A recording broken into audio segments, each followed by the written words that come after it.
গভীর রাত্রে হযরত ফাতিমা রাদিয়াল্লাহু তাআলা আনহা ইন্তেকাল করলেন। কিছু সংখ্যক সাহাবীদের কাছে খবর দিয়া অল্প সময়ের ভিতরে জানাজার ব্যবস্থা করা হলো। হযরত আবু যর গিফারী রাদিয়াল্লাহু তাআলা কবরের ভিতরে নেমে গেলেন। কবরের ভিতরে নেমে গিয়া হযরত আবু যর বলেন যে খবর, তোর ভিতরে আজকে কাকে রাখবো, তুই কি তা জানিস নাকি? কোন জবাব আসে না। হযরত আবু যর বলেন, কবর রে, তোর ভিতরে আজকে যাকে রাখবো তিনি হতেছে হযরত ইমাম হাসান হোসেনের মা। বেহেশতের সমস্ত জওয়ানদের সরদার হবেন যারা, সেই দুইজনের মা তোর ভিতরে রাখবো। খবরদার বেয়াদবি করবি না। কোন জবাব না পেয়ে হযরত আবু যর বলেন, ওগো কবরের মাটি, তোর ভিতরে কাকে রাখবো কি জানিস? আসাদুল্লাহিল গালিব, দুনিয়ার সমস্ত কাফেরদের বিরুদ্ধে আল্লাহ রাব্বুল আলামিন যাকে বাদ বানিয়ে পাঠালেন, সেই হযরত আলী তার স্ত্রী রেখে যাব। খবরদার বেয়াদবি করবি না। কোন জবাব আসে না। হযরত আবু যর বলেন, কবরের মাটি, তোর ভিতরে যাকে রাখবো তিনি হলেন খাতুনে জান্নাত, বেহেশতের সমস্ত মহিলাদের সরদারিনী হবেন যে ফাতেমা, তারে রেখে যাব তোর ভিতরে। খবরদার কোনো বেয়াদবি করবি না। আবার হযরত আবু যর বলেন, কবরের মাটি, তোর ভিতরে কারে রাখবো কি জানিস? তোর ভিতরে আজকে যাকে রেখে দিতেছি তিনি হলেন আখেরি জামানার পয়গম্বর বিশ্বনবী জনাবে মুহাম্মদুর রাসূলুল্লাহ সাল্লাল্লাহু আলাইহি ওয়াসাল্লামের কলিজার টুকরা মা ফাতেমাকে তোর ভিতরে রাখবো। খবরদার কবরের মাটি, বেয়াদবি করবি না।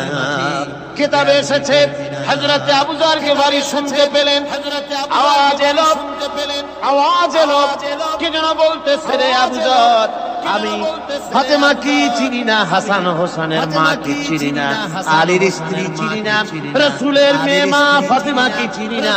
আমল যদি ভালো হয় আমার ভিতরে, আমল ভালো নিয়ে যে আসবে শান্তিতে থাকবে, আর আমল যদি খারাপ হয় আমার ভিতরে, তার অবস্থা চূড়ান্ত হয়ে যাবে। আমার ভাইরা, আমার বন্ধুগণ, আমলের উপরে ভিত্তি করে কিয়ামতের দিন নাজাত হবে। আমল যদি খারাপ হয়ে যায়, কিয়ামতের দিন কেউ তাকে বাঁচাতে পারবে না। এই জন্য কিয়ামতের ময়দানে, হাসরের দিনে আল্লাহর হাবিব জনাবে মুহাম্মদ রাসূলুল্লাহ সাল্লাল্লাহু আলাইহি ওয়াসাল্লাম সিজদায় পড়ে কাঁদতেছেন। আল্লাহ রাব্বুল আলামিন বলেন, হাবিব রে, আপনি কাঁদেন কেন? আজকে তো আপনার কাঁদার দিন না। আমি আপনাকে মাকামে মাহমুদ দান করেছি, আমি আপনাকে কাউসার দান করেছি। আপনার আজকে সম্মানের দিন, মর্যাদার দিন, কাঁদেন কেন? আল্লাহর হাবিব বলবেন, রব্বুল আলামিন, মাকামে মাহমুদ পেয়েছি, কাউসার পেয়েছি, কান্দি এই জন্য আমি দেখতে পাচ্ছি আবার সামনে দিয়া ফেরেশতারা আমার উম্মতকে জাহান্নামের দিকে নিয়ে যায়। আল্লাহ রাব্বুল আলামিন বলবেন, ওগো আমার হাবিব, আমি আপনাকে ক্ষমতা দিলাম, আপনার জান্নাতি উম্মতগুলি আপনি বেছে নেন। আল্লাহর হাবিব তার জান্নাতের উম্মতগুলি বাঁচতে থাকবেন। হযরত আয়েশা বলেন, ইয়া রাসূলুল্লাহ, কিয়ামতের ময়দানে লক্ষ কোটি কোটি মানুষের ভিতরে আপনার জান্নাতি উম্মত আপনি চিনবেন কি করে? হুজুর বলেন, আয়েশা, কোন একটি ঘোড়ার কপাল যদি থাকে সাদা, এই সাদা কপালওয়ালা ঘোড়াটা যদি অসংখ্য ঘোড়ার ভিতরে যদি হারিয়ে যায়, তাহলে সাদা কপালওয়ালা ঘোড়ার মালিক তার ঘোড়াকে পাবে কিনা বলো? হযরত আয়েশা বলেন, কিনা বলো, অনায়াসে পাবে। আল্লাহ রাব্বুল আলামিনের হাবিব বলেন, আয়েশা রে, কিয়ামতের ময়দানে আমার যেই উম্মতেরা নামাজি ছিল, দিনদার ছিল, পরিষ্কার ছিল, দুনিয়ার বুকে ঈমান নিয়ে যারা চলাফেরা করেছে, আমার দিন কায়েমের, আল্লাহর দ্বীনের জন্য যারা কাজ করেছে, ওদের চেহারা নূর চমকাতে থাকবে, ঈমানের নূর কিয়ামতের দিন চমকাতে থাকবে। সেই ঈমানের নূর দেখে দেখে আমি আমার জান্নাতি উম্মতগুলি আমি বেছে নেব। হযরত ফাতিমা রাদিয়াল্লাহু তাআলা আনহাকে রাসূলুল্লাহ সাল্লাল্লাহু আলাইহি ওয়াসাল্লাম অত্যন্ত ভালোবাসতেন, মহব্বত করতেন। তার স্ত্রীদেরকেও, তার স্ত্রীরাও রাসূল করিম সাল্লাল্লাহু আলাইহি ওয়াসাল্লামকে ভালোবাসতেন প্রাণ উজাড় করে দিয়ে। নবীজি বলেছেন, কন্যার পিতাদেরকে গালি দিও না। অনেকে টিটকেন করে, বারবার মেয়ে হয় ছেলে একটাও হয় না, সেই জন্য টিটকারি বলছে। আল্লাহর নবী বলেছেন মেয়ের পিতাকে গালি দিও না, ঠাট্টা করো না, যেহেতু আমি মুহাম্মদ রাসূলুল্লাহ সাল্লাল্লাহু আলাইহি ওয়াসাল্লাম, আমি মেয়েদের পিতা, আমি নিজে মেয়েদের পিতা, খাও না মেয়েদের পিতাকে গালি দিও না। রাসূলুল্লাহ বলেছেন আকাশের নিচে জমিনের উপরে খাদিজার মতো মহিলা আর নাই। সেই হযরতে খাদিজা রাসূলের 4টি মেয়ে পেটে ধারণ করেছিলেন। সুবহানাল্লাহ।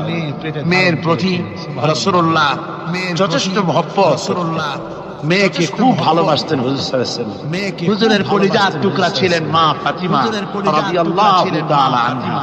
হুজুর যখন কোথাও যেতেন সকলের শেষে দেখা করতেন ফাতেমা, আর বিদেশ থেকে সফর করে এসে সকলের আগে দেখা করতেন ফাতেমা, সকলের আগে দেখা করতেন। রাসূলুল্লাহ আরো বলেছেন তোমরা যখন বাজারে যাবে বা ব্যবসা করতে যাবে বা বিদেশে যাবে, আসার সময় যে সব হাদিয়া নিয়ে আসো।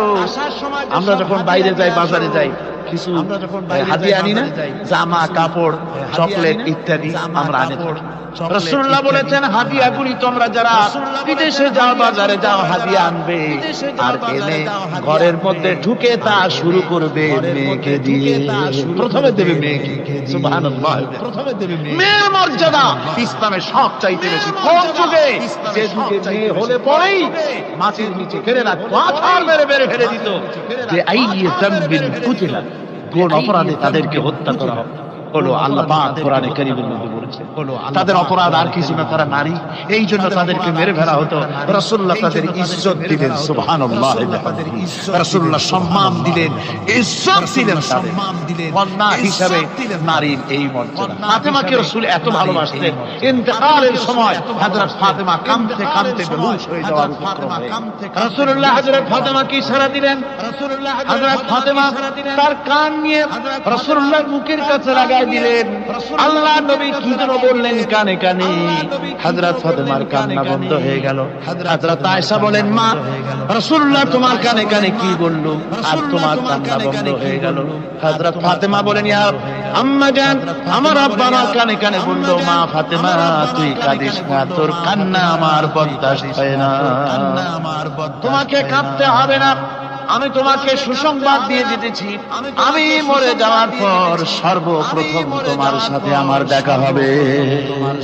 রাসূলুল্লাহর এই ভবিষ্যৎবাণী হযরত ফাতেমা বুঝতে পেরেছেন যে হুজুরের ইন্তেকালের পরে আমার বেশি দেরি হবে না, আমিও তাড়াতাড়ি হুজুরের সাথে শামিল হতে পারব। হুজুরের ইন্তেকালের 6 মাস পরেই হযরত ফাতেমা রাদিয়াল্লাহু তাআলা আনহা ইন্তেকাল। কন্যা হিসেবে নারীর মর্যাদা ইসলাম অনেক গুণে বাড়িয়ে দিয়েছে। এই কন্যা শিশু কৈশোর যৌবন পেরিয়ে যখন যৌবনে তার বিয়ে হয়ে যায়, আল্লাহ রাব্বুল আলামিন তখন বলেন ওয়ামিন আয়াতিহি আন খালাকা লাকুম মিন আনফুসিকুম আজওয়াজান লিতাসকুনু ইলাইহা ওয়া জাআলা বাইনাকুম মাওয়াদ্দাতান ওয়া রাহমা। আল্লাহ পাক বলেন আমার নিদর্শনের ভিতরে এটিও একটি নিদর্শন, আমি তোমাদের থেকে তোমাদের জোড়া তৈরি করেছি, তোমাদের স্ত্রীদেরকে তৈরি করেছি, তোমাদের সাথে তোমাদের স্ত্রীর ভালোবাসা সৃষ্টি করেছি, মহব্বত সৃষ্টি করেছি। এই মহব্বত আমি আল্লাহ তৈরি করেছি। আর যখন বুড়ো হয়ে যায় মানুষ, স্বামী স্ত্রী যখন বুড়ো আর বুড়ি হয়, তখন আর ভালোবাসা থাকে না, তখন ওই ভালোবাসা সহৃদয়তার করুণায় আমি আল্লাহ পরিণত করে দেই। বুড়ার জন্য তখন বুড়ি ছাড়া আর উপায় নাই, বুড়িরও আর বুড়া ছাড়া উপায় নাই। তখন ভালোবাসা কোনো বিশেষ কোনো অক্ষ নিয়ে ভালোবাসা নয়, তখন একের উপরে অন্য একদম নির্ভরশীল হয়ে পড়ে। আল্লাহ পাক বলেন এই অবস্থা আমি আল্লাহ সৃষ্টি করে দেই। সুবহানাল্লাহ। স্ত্রীকে রাসূলুল্লাহ কত ভালোবাসতেন। আল্লাহর নবী বলেছেন আমার কাছে 3টা জিনিস প্রিয়, একটা হচ্ছে সুগন্ধি, একটা হচ্ছে নামাজ, আরেকটা হচ্ছে স্ত্রী। সুবহানাল্লাহ। স্ত্রী আমার কাছে প্রিয়। হুজুর বলেছেন তোমাদের মধ্যে সেই ব্যক্তি উত্তম যে ব্যক্তি তার স্ত্রীর কাছে উত্তম। আমি আমার স্ত্রীদের কাছে উত্তম ব্যক্তি। সুবহানাল্লাহ।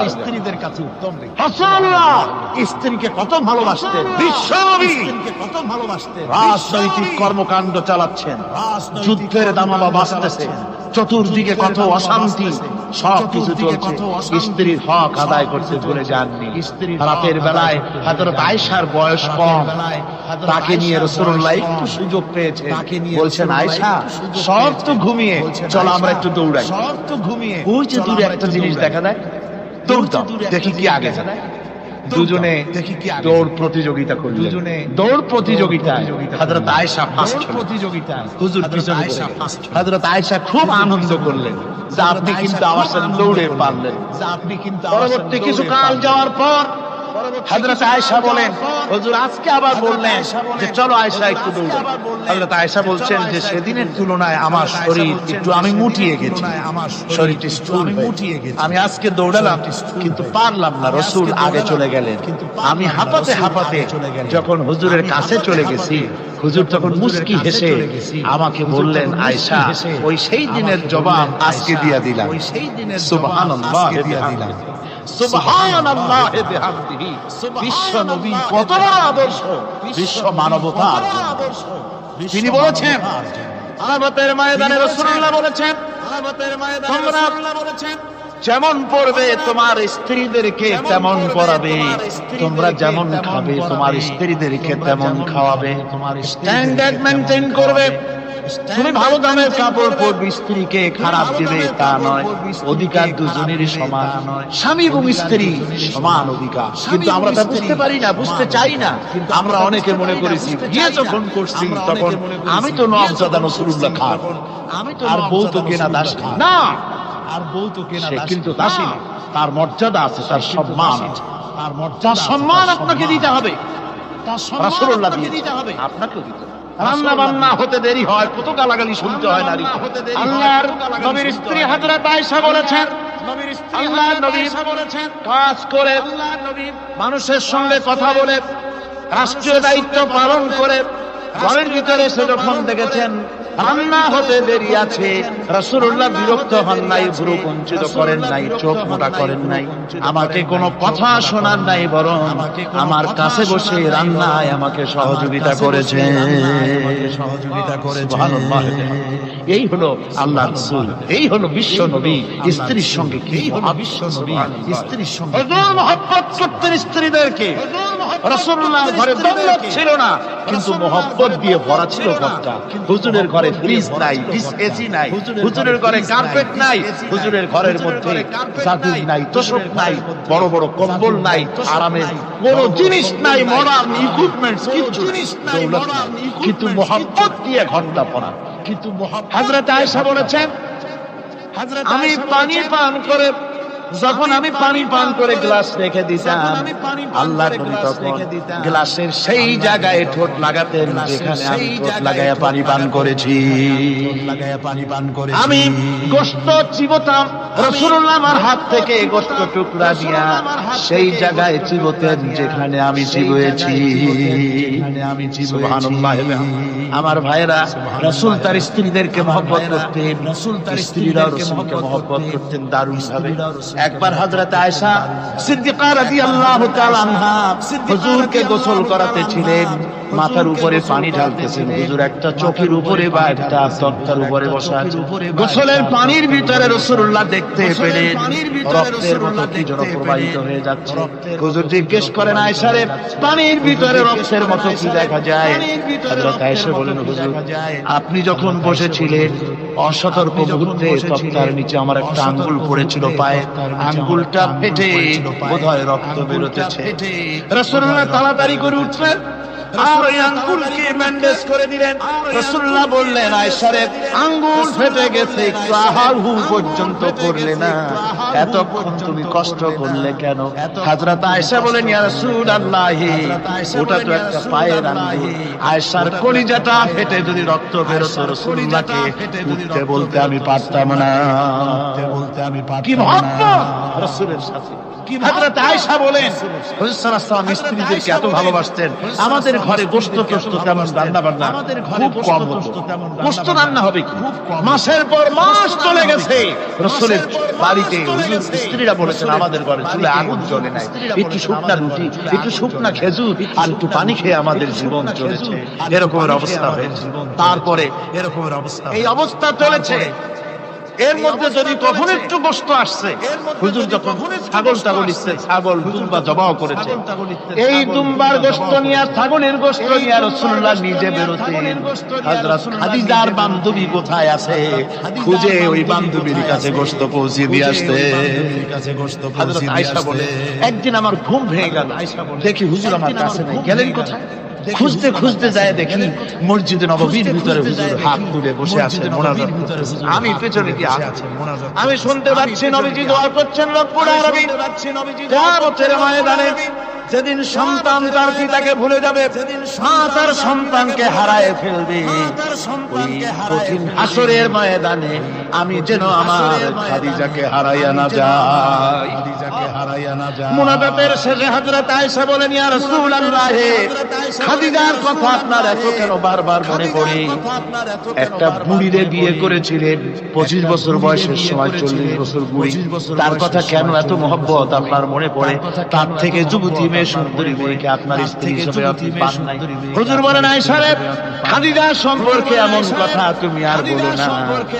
তোমরা সবাই আমার সুখের দিনের স্ত্রী, আর খাদিজা আমার এমন সময়ের স্ত্রী ছিল যখন মক্কায় আমার আশ্রয় ছিল না, তামাম মক্কা নগরীতে আমার আশ্রয় ছিল না।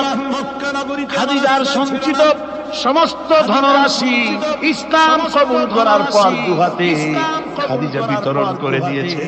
হযরত আয়েশা বলেন, হুজুর আমার গোস্তাকি মাফ করে দেন, আমি আর এরকম বলবো না, তবে খাদিজা সম্পর্কে আমার এই কিছু একটু শোনা।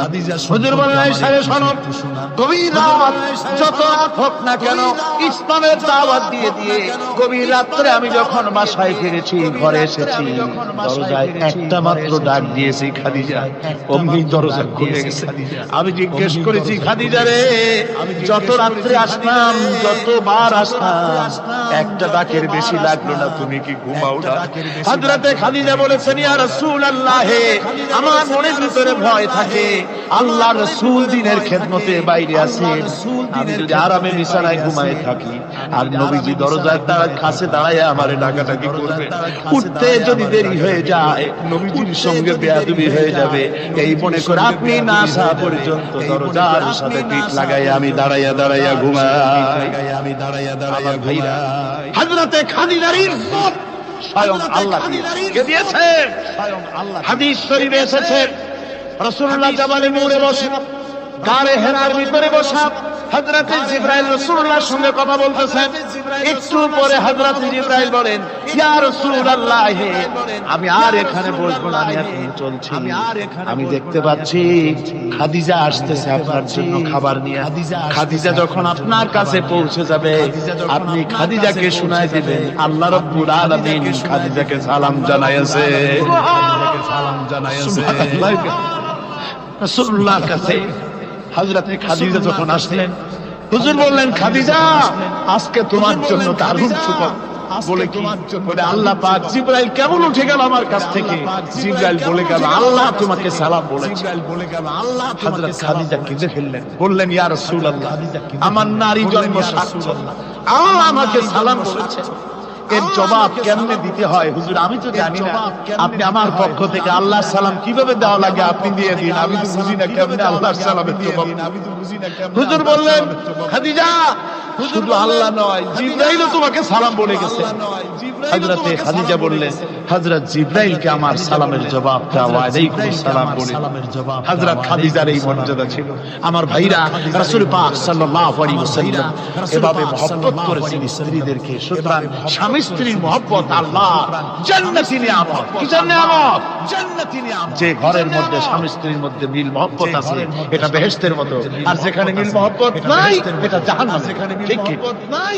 সুতরাং মহব্বত করুন, বেশি বেশি স্যাক্রিফাইস করুন, বেশি বেশি স্যাক্রিফাইস করুন। নারীদের ব্যাপারে বলা হয়েছে, পুরুষকে বলা হয়েছে অধিকার আদায় করো, সব ব্যাপারে সমান অধিকার, কিন্তু নারীকে একটা ব্যাপারে বলা হয়েছে, নারী শোনো, পুরুষের মর্যাদা তোমার চাইতে আল্লাহ রাব্বুল আলামিন বেশি দিয়েছেন। আর রিজালু কাওয়ামুনা আলান নিসা, নারীদের উপরে পুরুষের প্রাধান্য আল্লাহ পাক দান করেছেন। একজন সাহাবী বলেছিলেন, ইয়া রাসূলুল্লাহ, জঙ্গলি উট দেখলাম আপনার পায়ের উপরে সিজদায় পড়ে গেল, আপনি যদি আমাদেরকে অনুমতি দিতেন না আপনাকে আমরা সিজদা করতাম। আল্লাহ আল্লাহর নবী বললেন, মানুষ মানুষকে সেজদা করা এ পারমিশন যদি আমি দিতাম, তাহলে দুনিয়ার সমস্ত স্ত্রীদেরকে বলতাম তারা যেন তাদের স্বামীকে সেজদা দেয়। স্বামীর মর্যাদা এখানে বেশি। সুতরাং অধিকার সমান, কোনো সন্দেহ নাই, কিন্তু স্বামীর একটা আলাদা মর্যাদা আছে, সেই সম্মানও তাকে দিতে হবে। এরপরে এই সমান অধিকারের ভিত্তিতে স্বামী স্ত্রী চলতে থাকে, মাঝখানে আল্লাহ পাক তাদেরকে সন্তান দান করেন। আল্লাহ তাদেরকে, নারীকে লেখাপড়ার অধিকার দিয়েছে, ইসলাম তাকে লেখাপড়ার অধিকার দিয়েছে, শিক্ষার অধিকার দিয়েছে। হযরত আয়েশা সিদ্দিকা রাদিয়াল্লাহু তাআলা আনহা শিক্ষয়িত্রী ছিলেন, হাফেজা ছিলেন, হাদিসের হাফেজা ছিলেন, কোরআনের হাফেজা ছিলেন, হাজার হাজার সাহাবায়ে কেরামদের তিনি উস্তাদ ছিলেন। সুবহানাল্লাহ। নারীদের ব্যাপারে অধিকাংশ মাসালা হযরত আয়েশা সিদ্দিকা রাদিয়াল্লাহু তাআলা আনহা। সুবহানাল্লাহ। নারী যুদ্ধ করেছে, যুদ্ধের ময়দানে নারীর অধিকার আছে। নারী চাকরি করতে পারবে, নারী ব্যবসা করতে পারবে, নারী লেখাপড়া করতে পারবে, নারী সেনাবাহিনীতে যেতে পারবে, নারী সব করতে পারবে, কিন্তু নারী সব করতে পারবে। একটা লোক দিয়ে কাঁদতেছিল মুসলমান হওয়ার পর। হুজুর কয় কাঁদছো কেন? ওই যে এই যে আমার গুনাহ কি মাফ হইছে? হুজুর বলেন হ্যাঁ মাফ হইছে। কলেমা পড়ছো মাফ হইছে। বলে হুজুর আমি তো মারাত্মক গুনাহ করছি। বলে কি? বলে আমার একটা মেয়ে, সেই মেয়েটাকে নিয়ে আমি ঘটনা লম্বা, আমি সংক্ষেপে বলতেছি। মেয়েটাকে ফাঁকি দিয়া তার আমি মারবো, বুঝতে দেই নাই আমার বউরে। বললাম চলো বেড়াইতে যাই। মেয়েটা আমার সাথে সাজাই দিয়েছে, তার মা বেড়াতে নিয়ে যাবো এই কথা মনে করে। মেয়েটা কতদূর যায়, আবার আব্বা আব্বা বলে আমার দিকে ফিরে আসে, আবার পিছনে থাকে, আবার আব্বা আব্বা বলে চলে আসে। এইভাবে করতে করতে যখন নির্জন এলাকায় গেলাম, আমি পাহাড়ের পাশে গর্ত খোঁড়া আরম্ভ করলাম। গর্ত খুঁজি আর মাটি ছিটে এসে আমার দাড়িতে লাগে। বাচ্চা মেয়েটা আমার কাছে এসে দাড়ি দিয়ে ধুল ছাড়ায় দেয়, আব্বা তোমার দাড়িতে ধুল লাগতেছে, তুমি এই কষ্ট করতেছো কেন? মেয়ে তো বোঝে না যে আমি তার জন্য কবর, কবরটা খোঁড়া হয়ে যাওয়ার পর মেয়েটারে বান্দা শুরু করলাম। মেয়ে এখন কাঁদতেছে, বাবা আমার বান্ধব। আমি তারে বাইধা জোরে ওর মধ্যে নিক্ষেপ করে দিলাম। মেয়েটা গর্তের মধ্যে বসে চিৎকার করে বলছে, আব্বা তুমি আমারে বাঁচতে দাও, আমি তোমারে বাপ বলে সমাজে হ্যাঁ করবো না, আমি ভিক্ষা করে খাবো, আমার বাইরু না, আমি ভিক্ষা করে খাবো, আমার বাইরু বলছি। আর রাসূলুল্লাহ, আমার মনে দরদ আসলো। আমি একটা পাথর উঁচু করে আমার মেয়ের বুক লক্ষ্য করে জোরে মেরে দিলাম। বুকটা ফেটে রক্ত ফিনকি দিয়ে উঠলো। আমার মেয়ের বুক থেকে আওয়াজ বেরোলো, বুক থেকে আওয়াজ বেরোলো। আমার কালে যেন এখনো সেই আওয়াজ বাজে। হাদিস শরীফে এসেছে, হুজুরের চোখের পানি দাড়ি ভিজে ভিজে জানার উপরে পড়তেছিল। হুজুর বললেন, আহারে মানুষও পারে এরকম কাজ করতে, মানুষও পারে এরকম কাজ করতে।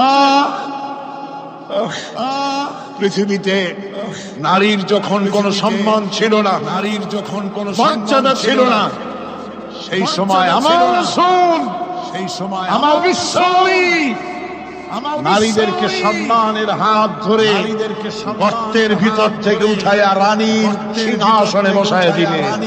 সিংহাসনে বসায় সুবহানাল্লাহ, মায়ের মর্যাদা দিয়ে দিবে। সুবহানাল্লাহ। নারীরা আমাদের মায়ের জাত, নারীরা আমার কিয়ের জাত, নারীরা আমার কিয়ের জাত। আমার মা বোনেরা, তোমাদের সম্মান কথা তোমরা জানো না। আমরা পুরুষ, আমাদের পায়ের তলে জুতা, আর তোমরা আমাদের মায়ের জাত। তোমরা নারী, তোমাদের পায়ের তলে আল্লাহ, তোমাদের পায়ের তলে আল্লাহ, আল্লাহর ব্যস্ততা তোমাদের পায়ের তলে। এই সম্মান আল্লাহ তোমাদের দিয়েছে, নবী দিয়েছে। সুবহানাল্লাহ। তোমাদের দিয়েছে, নবী দিয়েছে। সুবহানাল্লাহ। ভাইরা আমার, অধিকার ইসলাম দিয়েছে। বিবাহ যখন হয়, এই বিবাহের সময় এজেন্ট আনতে হয়, আর বিবাহ হচ্ছে বিবাহ বৈঠক। এজেন্ট আনার জন্য ওই যে কি জানি কয় ম্যারেজ রেজিস্ট্রার বা মৌলবি সাহেব, কার অনুমতি আগে না? বলেন কার অনুমতি আগে না? তাহলে অধিকার ইসলাম পুরুষে দিল না মেয়ে লোকে দিল? পুরুষ মেয়ে লোকের কাছে যাও, মেয়েটাকে জিজ্ঞেস করো সেই বিবাহে রাজি আছে কিনা, সুবহানাল্লাহ, সেই বিবাহে রাজি আছে, এই বিবাহে রাজি আছে কিনা জিজ্ঞেস করো, তার অধিকারী বেশি। এরপরে এই বিবাহে করার ব্যাপারে কত বৈষম্য, আজ বিবাহ করতে গেলে যৌতুকের প্রথা এসেছে।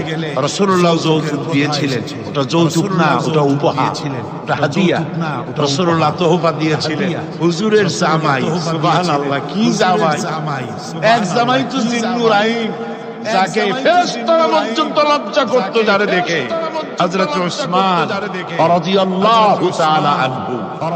আরেকজন হযরত আলী কাররামাল্লাহু ওয়াজহাহু, হযরত আলী যার সম্পর্কে রাসূল পাক সাল্লাল্লাহু আলাইহি ওয়াসাল্লাম যাকে কত সম্মান দিয়েছেন, কত মর্যাদা দিয়েছেন, এই হলো হযরত আলী।